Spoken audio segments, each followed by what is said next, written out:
ce jour, jeudi 19 août de l'an 2021, l'UNICEF a organisé cette conférence de presse, ceci pour fustiger le retard criard et continuel dans le traitement et le paiement des allocations universitaires au titre de cette année académique 2020-2021.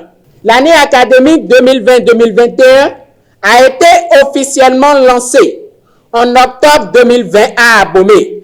Et 10 mois après, 10 mois en arrière, quelle est la situation calamiteuse des allocataires au titre de cette année? En effet, il urge de rappeler que la plateforme servant d'inscription pour les allocations universitaires a été ouverte courant 2021.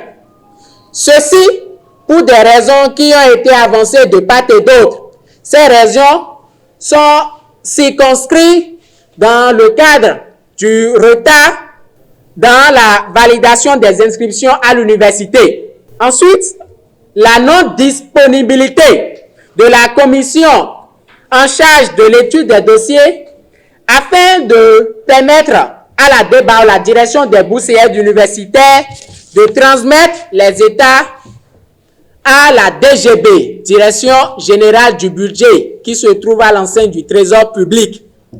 Le silence coupable des uns et des autres, notamment des autorités en charge de ce dossier, cela porte à croire que les gens ne sont plus soucieux des allocations universitaires. Or, ces allocations restent et demeurent un droit pour l'étudiant béninois parce que l'État, dans sa fonction régalienne, a pour obligation d'accompagner les fils ou d'assumer l'éducation des uns et les autres.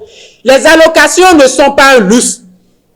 Les allocations permettent à l'étudiant de pouvoir se procurer les documents nécessaires tout au long de son cursus universitaire, de pouvoir participer à sa formation. Si déjà aujourd'hui, nous nous retrouvons au mois d'août et que juste là, les allocations ne sont toujours pas virées, il y a nécessité qu'on se pose un certain nombre de questions.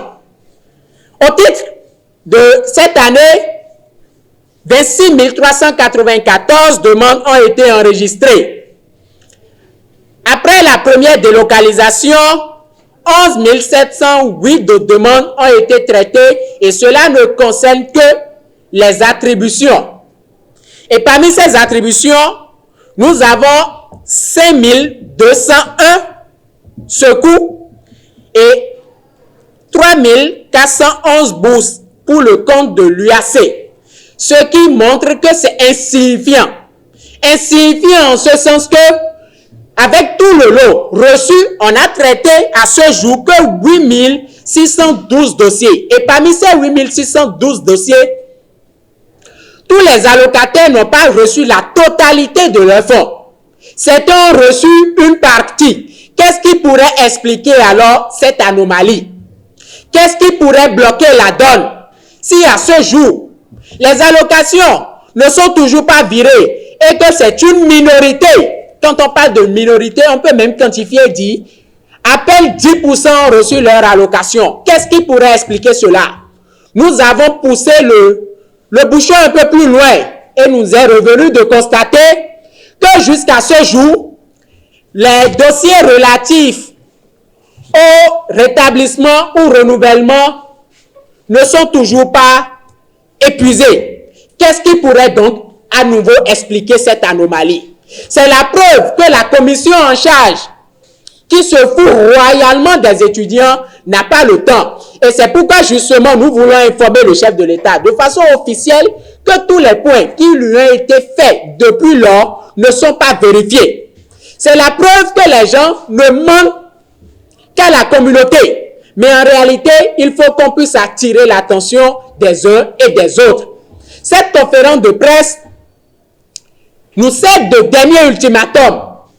Parce que vous n'êtes pas sans savoir que nous avons déjà organisé un premier sit-in sur la DBSU.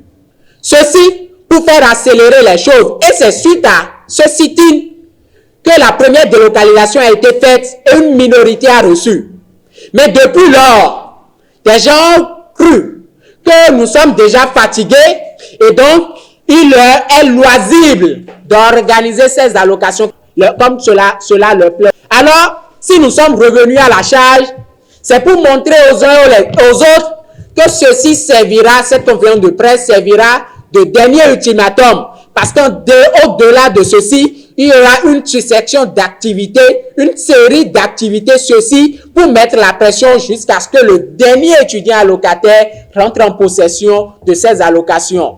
Camarades étudiants, voilà pourquoi nous nous sommes réunis ce jour pour animer cette conférence de presse et présenter brièvement les démarches. De toute évidence, votre organisation, l'UNICEF, n'a jamais croisé les bras. Elle est au four et au moulin. La belle preuve, elle vous a appelé et vous rendre compte de façon officielle. Donc, nous n'avons pas baissé la garde. Nous allons œuvrer pour que dans l'immédiat, tous les dossiers soient traités et que les ayants droit puissent rentrer en possession de leurs allocations. Je vous remercie et que Dieu, dans sa bonté infinie, nous bénisse. Enfants du Bénin debout, la liberté.